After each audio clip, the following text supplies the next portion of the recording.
So hi guys, welcome back to my YouTube channel again. So guys, in this video we will see how to delete cache data files in VS Code.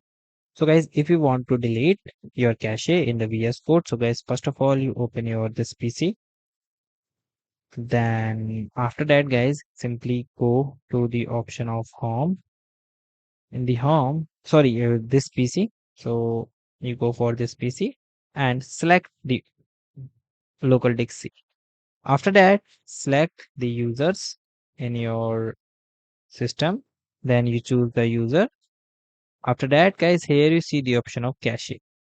So all the caches are shows here of your windows and even your VS Code. Okay, even you get more details. So guys, here is your VS Code for like your CLI, your extensions. Okay, so if you want to delete the cache, so you just delete the cache folder, and if and I open the cache. So guys, here you see tooling, great, and this is the cache versions. Okay, and you open the there is another file which is. So guys, thank you and have a nice day.